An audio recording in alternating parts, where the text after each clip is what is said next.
the right spot. You got one kid going one way, I got this. It's very important that I don't look black in that area. No, there's dad views there come in. There we go.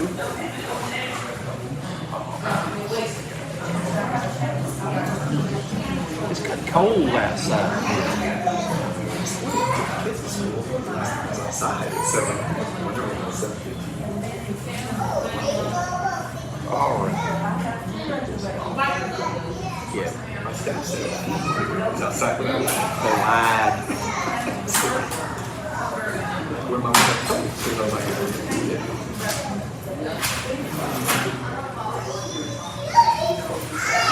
Here we go. Now I got your name up and ready to go. Welcome to The Spartans at the Spice on a Monday afternoon. Marty Richter is our guest right now, though. Well, Coach, last week is what I would call FIDO week. What FIDO is? No idea, but like last week was a learning experience. And sorry to cut you off, Coach, but like we did. High Point is a really good team. Very good team. Very, very good team. And we went toe-to-toe. We made mistakes. They made mistakes. But we were back and forth, and they hit 11 threes in the first half. Could not miss. Could not miss. Well, and a couple of them were like, guys, but that's because, like, hey, Chase Johnson shot one in from 30 feet. Our guys told me could shoot that far, but you don't realize it until you play against somebody that, oh, coach wasn't kidding. And so he hits the first one. That opened the floodgates. But it was 25 to 22, I think it was. No, 27 to 22. And they've already made 7 threes. No, 7 threes. They had 7 threes made. They had 21 of their 27 points. At that point, they're only down 5 points. And we battled back. And then we got it to, then they hit 3 more threes. And it was like, bang, bang, bang. And it was like, oh, they hit one at the end of the clock. A guy that's an 18% three-point shooter, and sometimes you just got to tip your hat to him. But we fought all the way back, still. And then they got up 19. 73-54. 7 minutes to go. And they fought back good too. And that shows you that the guys still have life, that the guys are still competing. And they are there. It's just, you can't have those mental lapses to start the game. Otherwise, you get that turn. What we did. And then you come back 2 days later against the second place team. I don't know exactly, but the second place pick team. Won, but you go on the road. And you're up 26-13 with 3 missed layups during that stretch. So you could have been up 32-13, where you just had 21 layups and you just missed them. And that happens. That's basketball. That happens. You're going to have games like that. But they got back in the game because we were self-destructive by just giving them the ball. We gave them the ball 5 out of the next 7 possessions, 5 out of the next 8 possessions, something like that. And all 5 of them led to direct lanes. So now you start factoring that in with putting them on the foul line to close out the half, where we gave them 6 points on the foul line. You go from being up 13 and total control to being up 2 at half. And the game like that, like I told my staff in the second half, when they got up 51-38 on us, I said we needed to be up 10 to 12 in the first half. And we went to half. Because you know they're a good team and they're going to fight back. And they're going to hit some shots. They were 1 of 11, I think, in the first half. Second half, they ended up making 5. 1 of the second half. You just did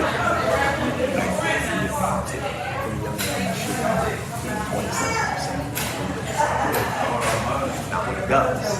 And you get done with the game, and the difference between that inning and the high point is, when got it to us. We fouled them late, so we outscored them at the end of the game, just like we did to UNC Asheville at the end of the game. Long we got outscored 16-4 the last 4 minutes. So now it goes from you're down 12.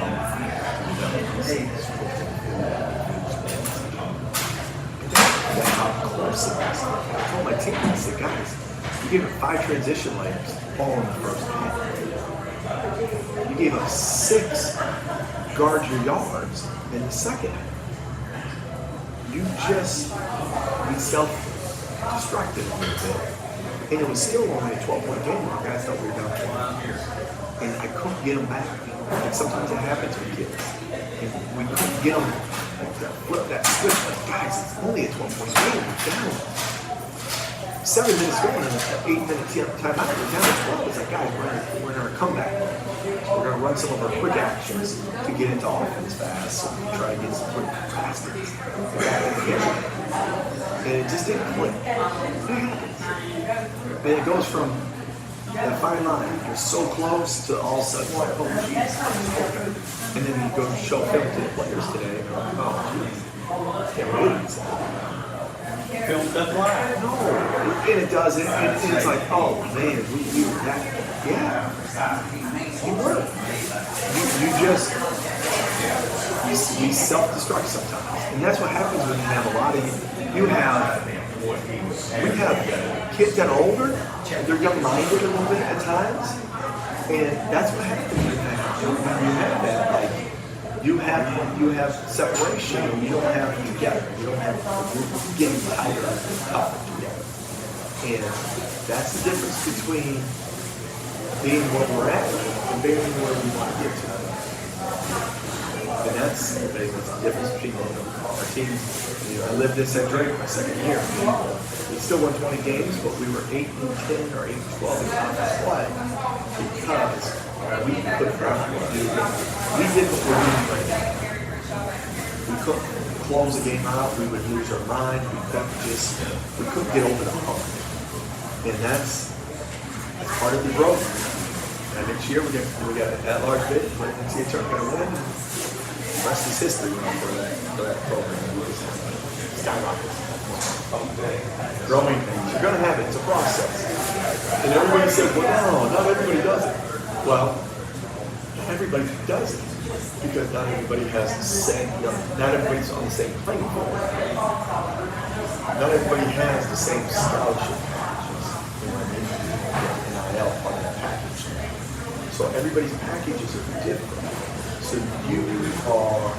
you're not in the same boat as, like, in our league, there's some schools that have NIL, there's some schools that don't. You're not in the same league as them. You have to try to beat them, but you got to figure out different ways to go about it and manage your lives. That's true. That's true. I'm going to take care of some business for you. Here's something that I had planned and been working on this thing. I think that back on January the 8th, what was that big day? What was it? That was your first Big South. Oh, there we go. We wanted to get you something There we to go. go in your office there. And we were fortunate enough to, I was on the broadcast. Yeah, you were on the broadcast. But I wanted you to have something for your office. There we go. I'm going to put that right in my office. Congratulating you on your first Big South win, because to me, that's the ones that matter. The conference wins. Conference wins matter, man. But we wanted to do something conference broadcast. I appreciate that. I really do, Coach. So, had a chance to go. I had the night off Wednesday, so my buddies and I, we came to game and sat up there. Where did we play? You played home? You played High Point. Oh, that's right. That's right. That was the days are all mixed together. And you know, did you guys enjoy it? We did. We did. That was, As a fan perspective. yeah, I sat on the top row and I yelled at officials, and I don't get to do that a whole lot. But you know, I told someone this the other day. I said, you know, because I haven't been in the Big South before. This is the first time ever. Our officials do a really good job in our league. And they're no different than anybody else. They make human mistakes. Just like I do, just like you do. We all do. But you know, they've done it. I've thought in our league this year, they've done a good job of creating a flow to a game. And that's all you want from my seat. Okay, it's like you just want to have a conversation with the person and then a flow. And I think they've done a good job. Like I've been impressed with them. If that makes any sense.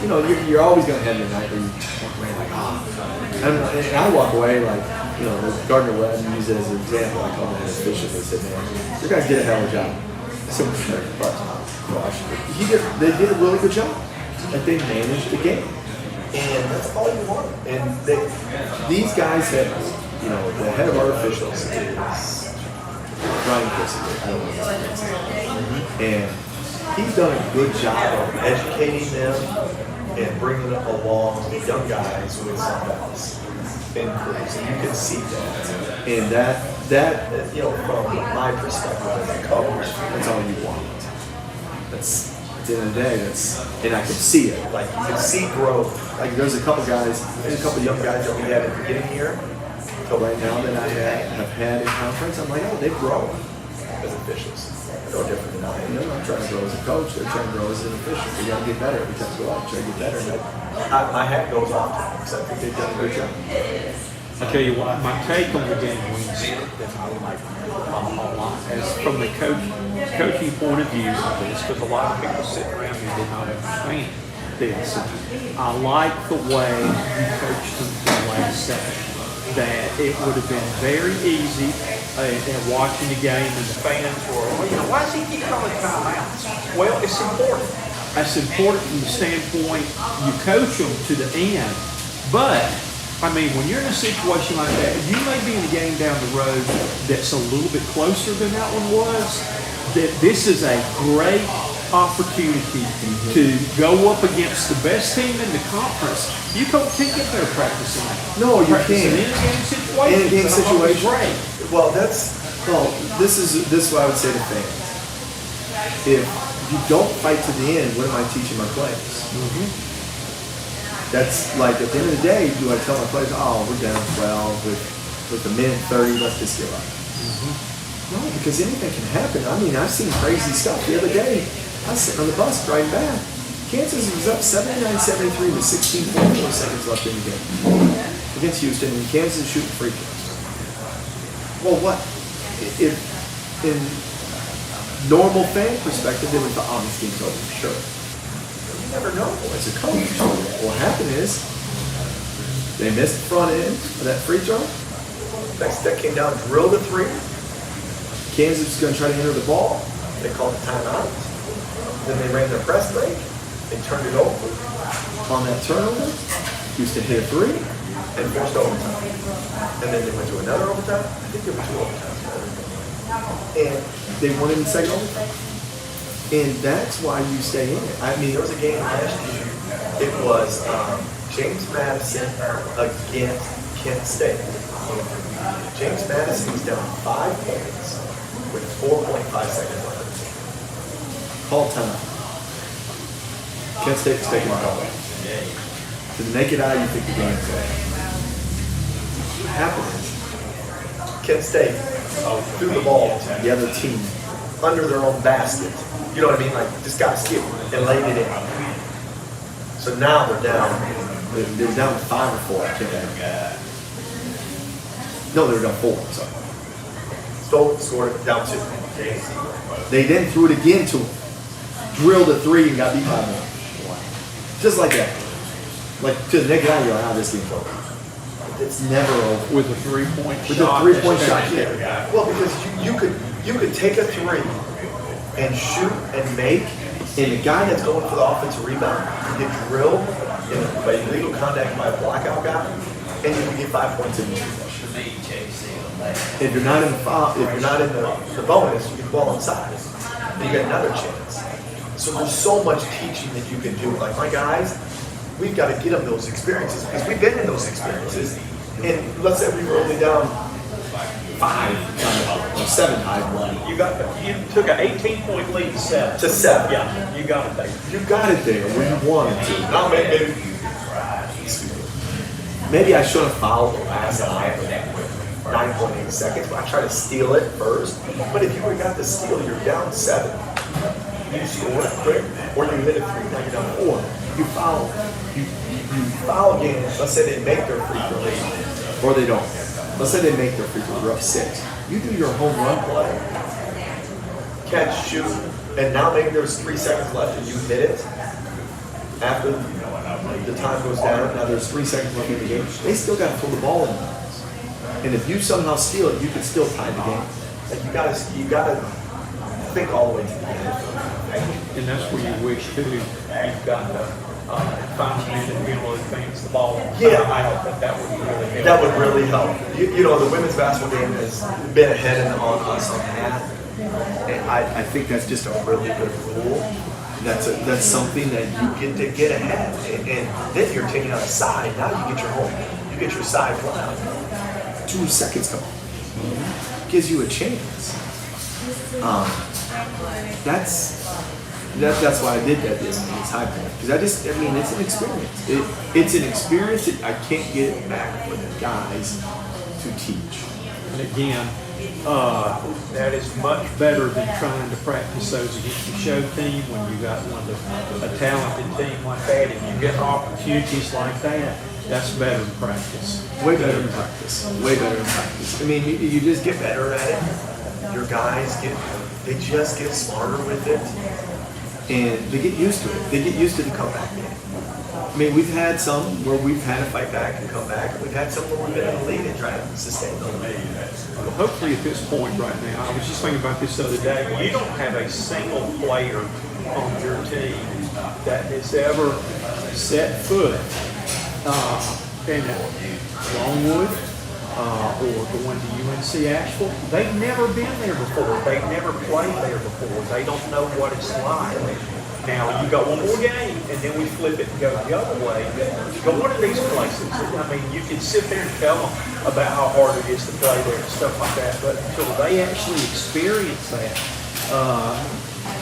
you got 2 that rode the bus last year, but they went to the places, but they never set foot on the court. And everyone involved in the game. And when you have that,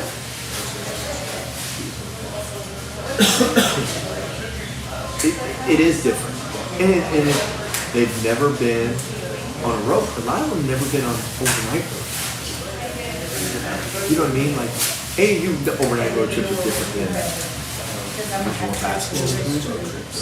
So you're still teaching them that consistency of how you do your stuff, the day before the game, how you travel, how you do it. And it's a process. It is. It's a learning process for our guys. I've enjoyed it. I think our guys are getting better. I know I'm not getting to see the rewards personally, you know what I mean? And they're not. But if they keep doing what they're doing, like today, I left practice. This guy, if you keep doing what you're doing in practice, oh man, you're going to win. You may not win today, but you're going to win. You're going to win when it matters. And that's what I hope they're learning and they can gather from this. Okay. All right, we're going to get into a couple of quick questions. I'm going to come sit down sometime. I want to watch y'all practice sometimes. Yeah, anytime. Tell me, when do you practice? Right now we go, so our routine is we got practice, we got pre-practice at 11 o'clock every day. You know, Monday, Tuesday, Friday. Thursday's kind of a lighter day. We'll do some pre-practice. So we go 11 o'clock, and then we come back, we do film after that, and then we'll do weights. I do weights every day. Okay. And my guy's body, we did it for the first time last year at Drake. We had a strength coach there, we had a strength coach there. And our players loved it. And it was great for them to be like, you could get on the court, and they were already ready to go. And it made a lot of sense. So we do that, and then we'll start 12, 15 right in there after all that, that first hour. And then we'll go for about, like today we went 75 minutes. Tomorrow I'll go 60 minutes. Thursday we'll go 30 minutes. Friday we'll go about 45 minutes. After the pre-practice, after all that stuff, we'll go 45 minutes of just solid. They get their workload up. And they got to do that so they can be, I don't want to wear them out before we start games. Like, you know what I mean? I want to get them to the point where they're as fresh as they can be for a game. To me, what is one of your typical practices like? We compete a lot. I try to get them to compete. I try to teach habits at the beginning. Like we do a lot of defensive breakdown stuff because they're still so young that they just need that every day. We do like 20 minutes of that. We do 10 minutes of shooting, and the 45 minutes is 5 minutes. If it's guarding the other team's actions, if it's guarding playing our actions against the other team's defense, or we go good against good. Because a lot of teams in our league will trap balls, will hedge on ball screens like we do, so it's fine for us. Like Wednesday, they play drop coverage. There were no teams in our league that plays drop coverage. So we'll work against our scout team. We do pre-practice stuff with that stuff where it's 3 on O's and 4 on O's to get them so they understand what they're doing. So, Okay. What does Marty Richter that you can say in the air? You know what I like to do? I mean, my thing is, I love playing like with my kids. Like some people don't. Like, I see parents sometimes they don't really. I love going outside and playing soccer with my kids, basketball with my kids. If it's doing Lego with I'm not a great Lego person, so they always grab my wife over me. But I'll play with them. I enjoy. That is like now that I'm a dad, like 4 kids. I love doing that. That's like my favorite. And the other thing I love is I love watching movies. My kids. We watched an old school movie the other day. 3 Men and a Baby.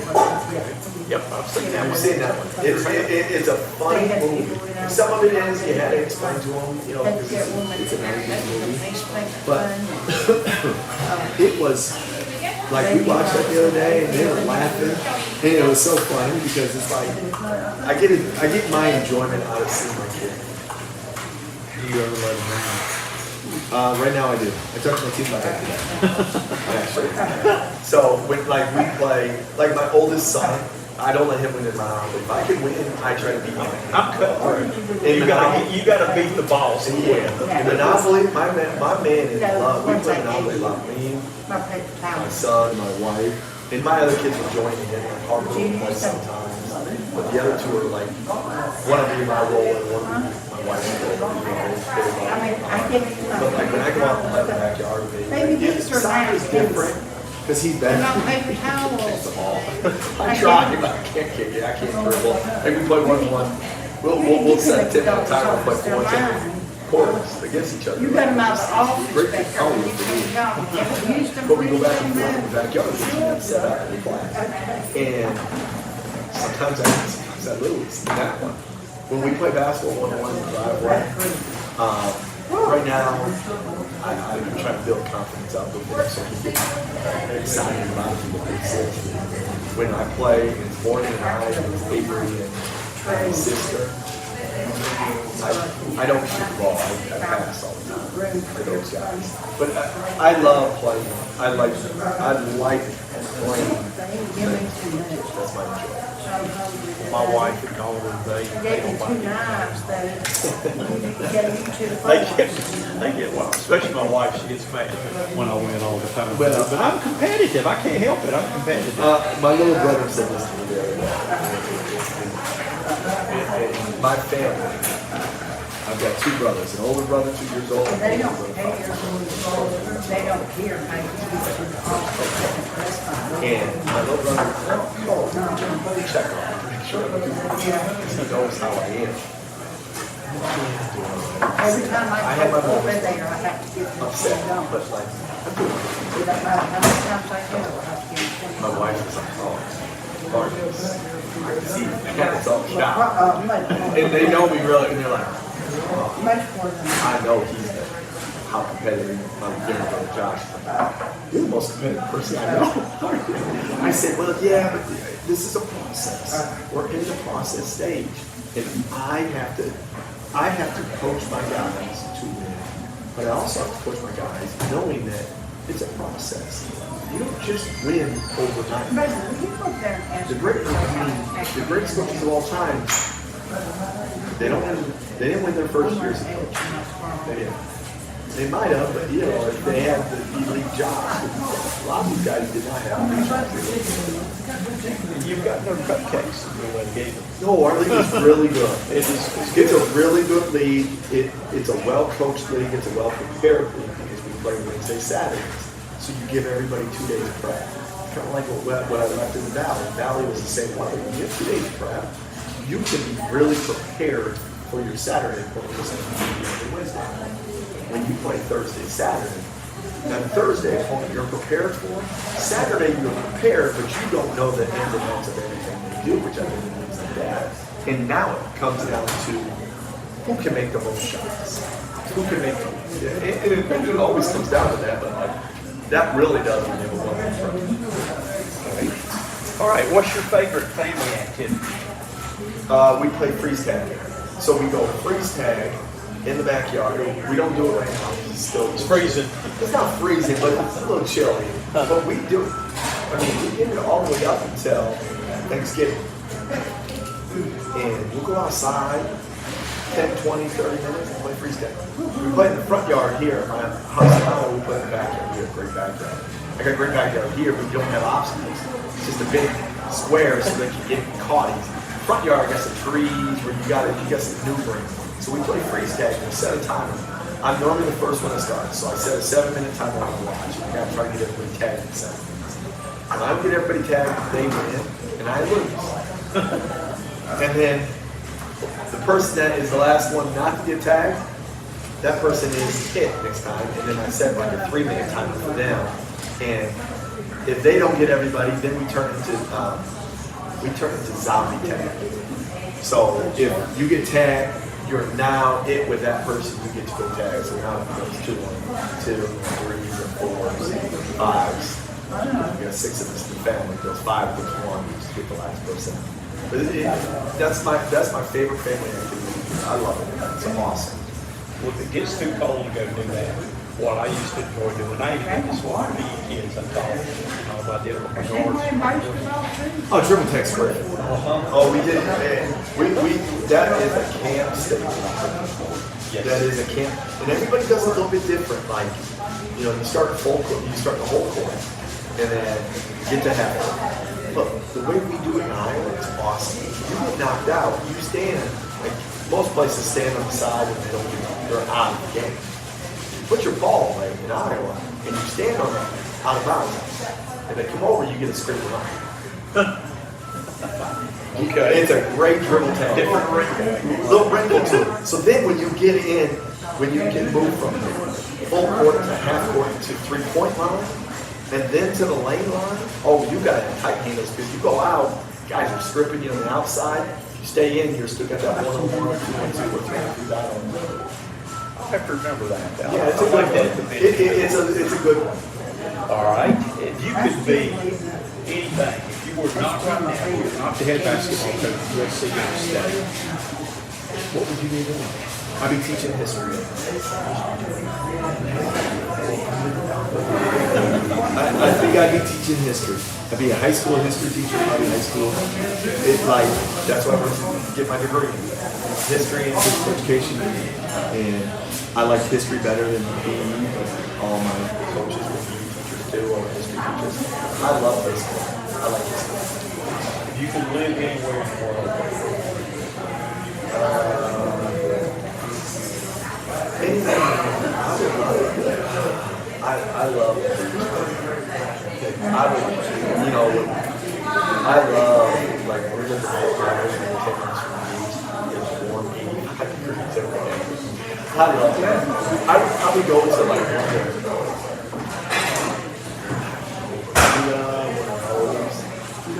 Person can't go, something like that. Like, I'd be on the beach. I could live in a shack. I don't need much. I can have.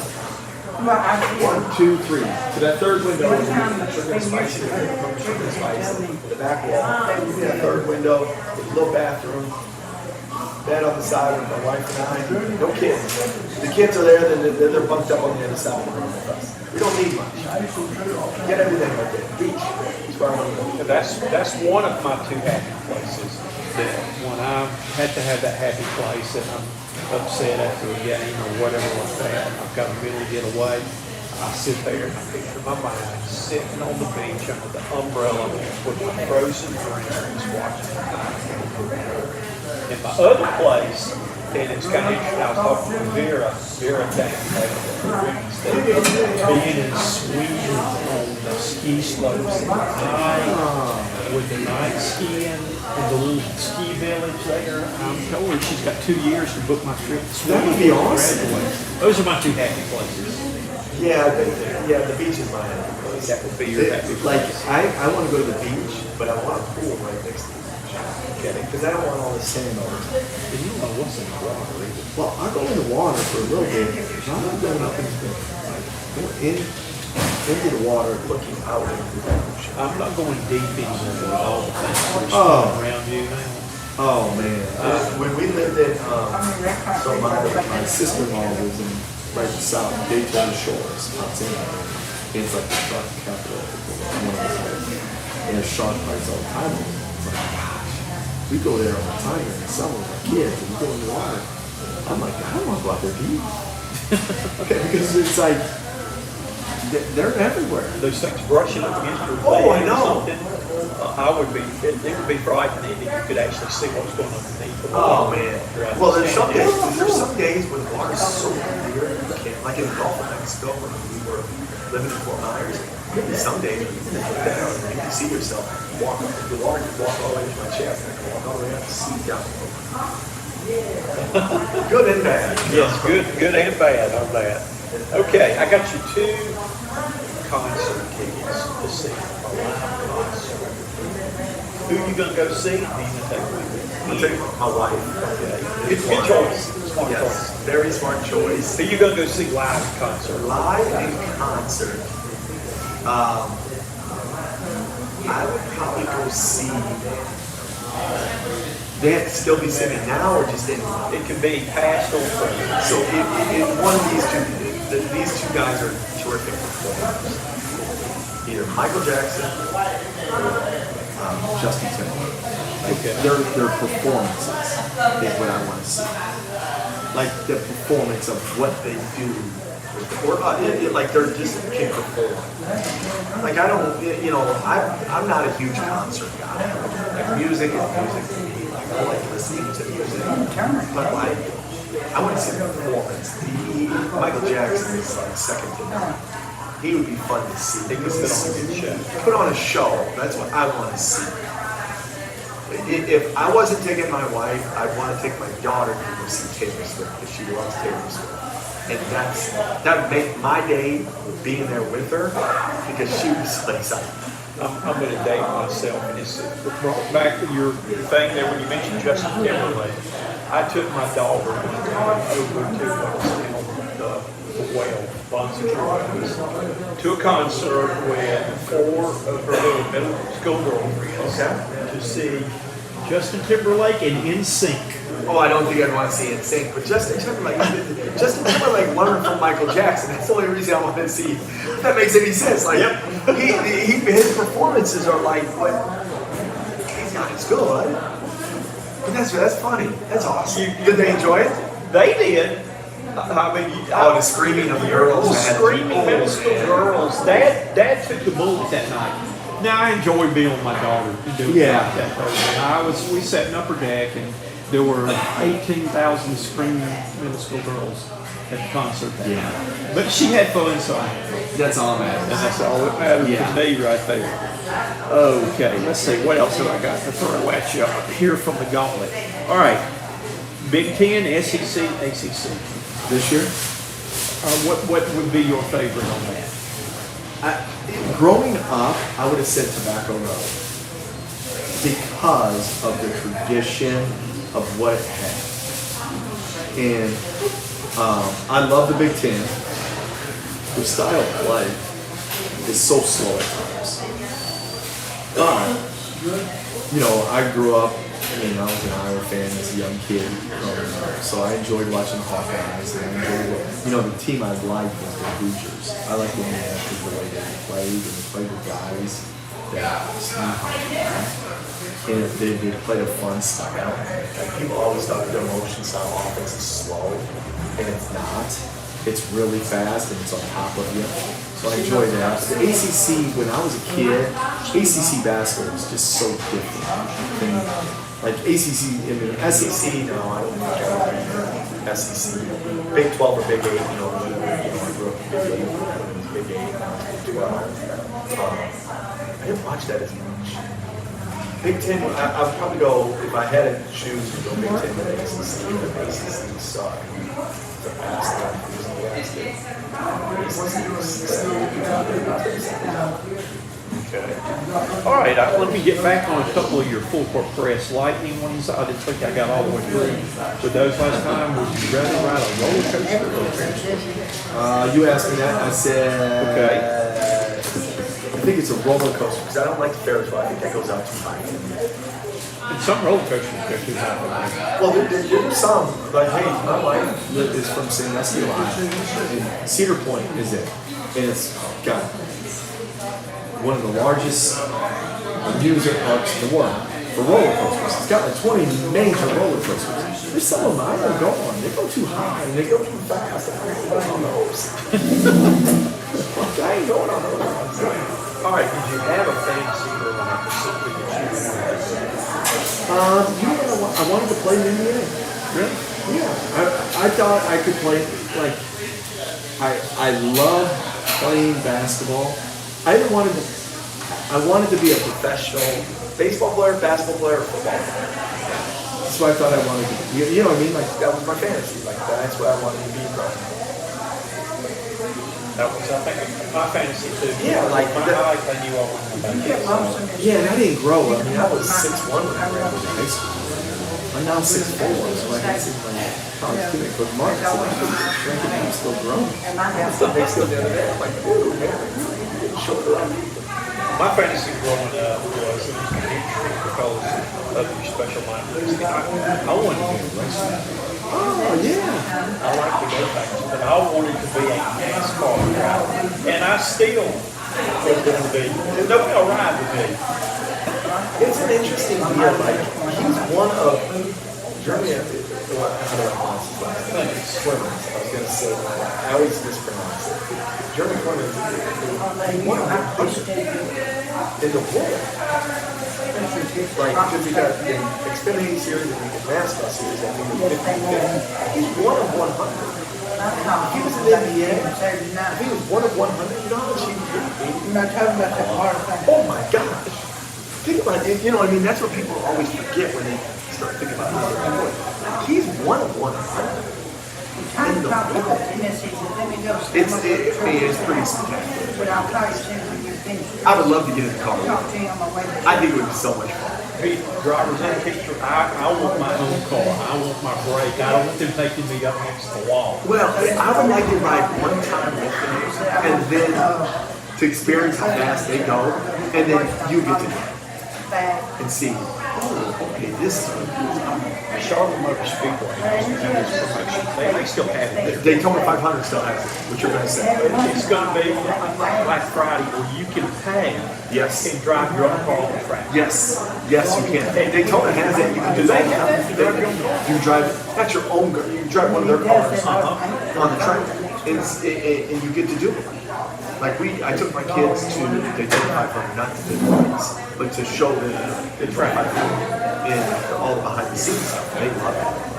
But that you can get that part of your experience. You get paid to come in and get for that too. It'd be so much fun. Well, Charlotte used to have one where they would charge you $25 that would have track chairs. It was on Black Friday every year, the day after Thanksgiving.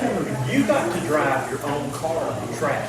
And they would put, maybe send 20 cars, 15 cars out at a time, and you got 3 laps for $25 to do. And I learned what I did. I put my top down on my convertible, and I got fast. Yeah, I did. I got my buddy up there had the camera, so I had in-car cam in there. And I learned a trick is they've got a pace car out there. Yeah. I would lay back about a quarter of a mile in that track, and I gunned it up. I got it up over 120 in my own car going around the track. Isn't it amazing like how steep it is? Like you are just like the finish line at Daytona 500. You get out, you walk it. Yeah, Oh, it's just so steep. it is. You don't notice it on TV. When you on those tracks are it's unbelievable what they can do. These racers. Well, see, Spartanburg used to be the hub for all of NASCAR racing. Oh, was it? David Pearson, Bud Moore up there. And see, that's why I appreciate what Jeremy Clement's done, because he's carrying that tradition. But all of the racing shops, they almost built Talladega Motor Speedway was supposed to be built in Spartanburg.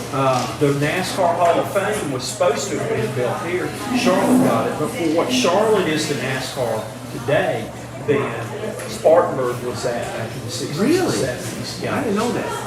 it was. They're coming out with a good movie. They're coming out with Days of Thunder too. Have you ever seen Days of Thunder? I saw that movie.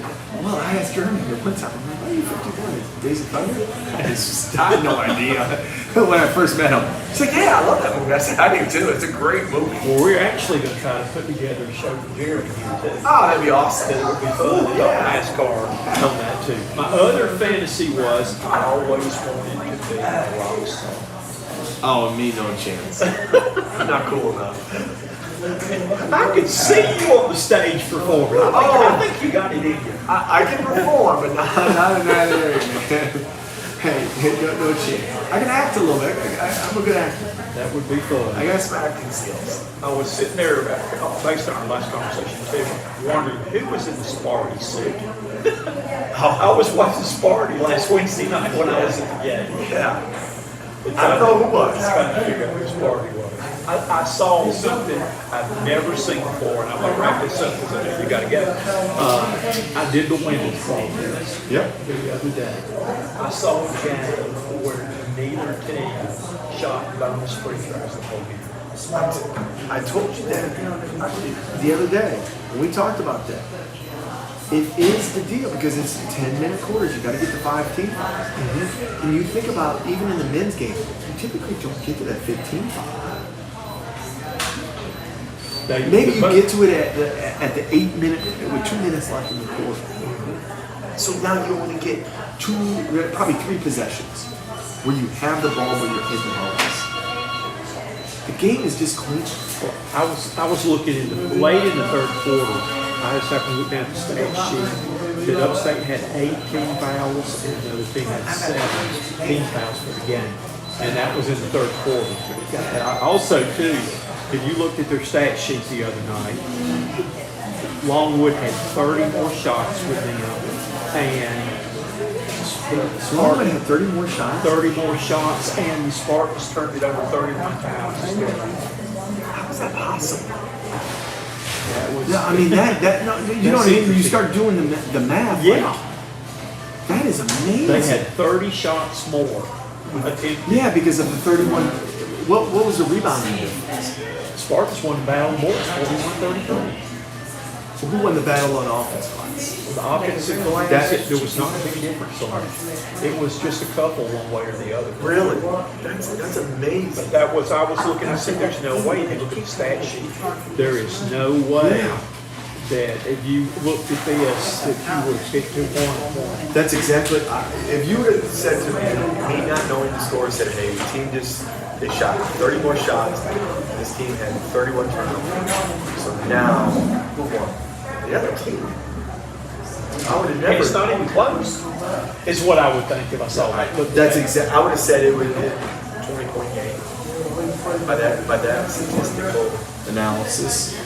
And it was a 1-point game, but we had the lead. We were up 7 with a little over 2 minutes to go. Yeah. In that situation. That's amazing. But that team, Longhorn, is by full court pressure. That when we got them into a half-court offensive game, they were very, very average. Yeah. That was the thing. All right, you've got one more game Yep. this week where you finish up. You have not played Charleston Southern Yes. yet, and then you've got the flip side. You had so much fun. You're gonna do it again. We're gonna run it right back. There you go. Yeah, Charleston Southern's a good team. They've got, they may have a big, he's a 4 or 5. Kelly kid number 2. Yeah, he's a really he's been good, around forever. He's been around forever. He's a really good player. He's averaging 21 points, 10 points, shooting a really good percentage from the field. You have, we as a staff and we as a team and the organization have to be ready for how to defend him throughout the game because he can just impact it. He gets other guys' shots. Their guard, the little guard number 22, Johnson, is a really good player. He's got to make him some bodies. Johnson and Kelly are two-headed monsters. You just have to be able to make them see bodies on offense when they're on offense. Make them work for all their points and all their shots. And if Johnson scores 15, he needs to take 15 shots. Kelly scores 20, he needs to take 20 shots. You can't have him take 12 shots and 14 free throws and then have 6 more, 8 more shots where guys are getting a spot up shot because he fouled and now he's more comfortable passing. You got to do a good job on those two. And then we got to control the boards because the 5 men are big. They're 6'10", 250. They play drop coverage, so they're not up on ball screen coverage. They stay in the paint. You don't get a lot of layups at the rim because of the way they defend. And you have to be able to move them around enough to make them find our 5s. Like if our 5 just goes down to the block and sits on the block, we're not going to have a good day offensively because he gets a 6 shot. He's going to know where he's at and he can go block shots. So we have to be able to drive it in the paint, play off 2, make plays for others, spread it out on the offensive side. Defensively, we have to do a great job of doing that. Have you played in the home a lot? We put Charleston at home on Wednesday, and then we go to Radford on Saturday. It's schedule's for us, but yeah. Dude, going down there, they have the smaller seating capacity of any big hospital. Really? 65, they're bottom. They got the fewest seats. Really? I didn't know that. We're ahead of them. We're next to them. But we're division schools, they are right below us. What is their history? I don't know their history. They've been Division I a long time.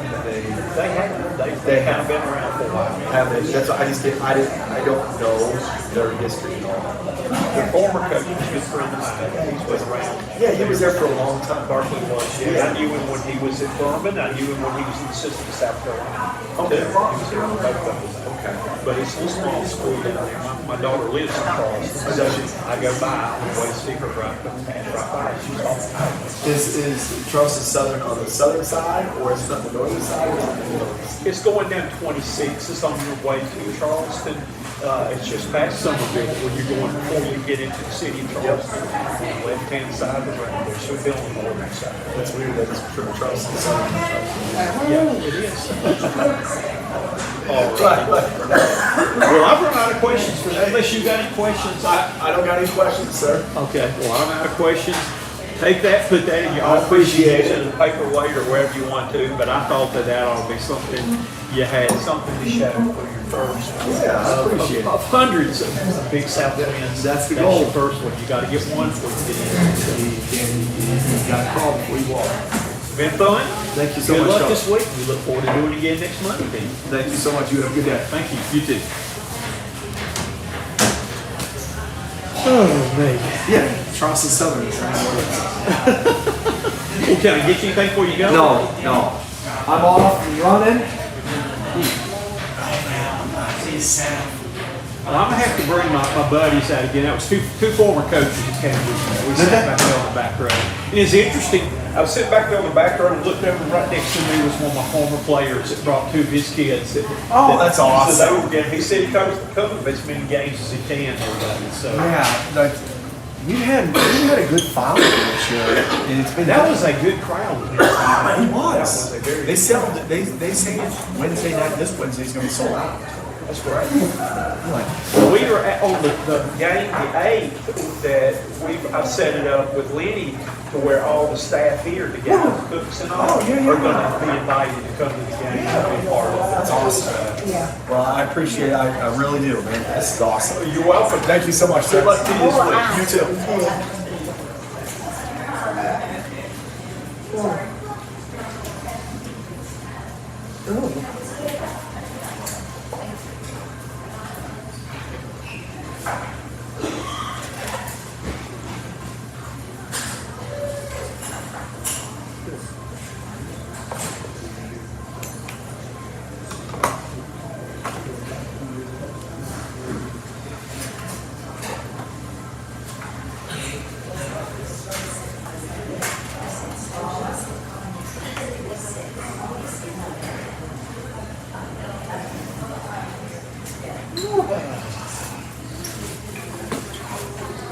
It's just freezing to me.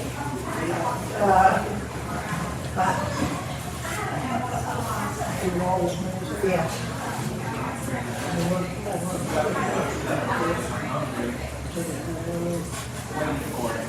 Thank you, Victoria, for doing that for me. Whew.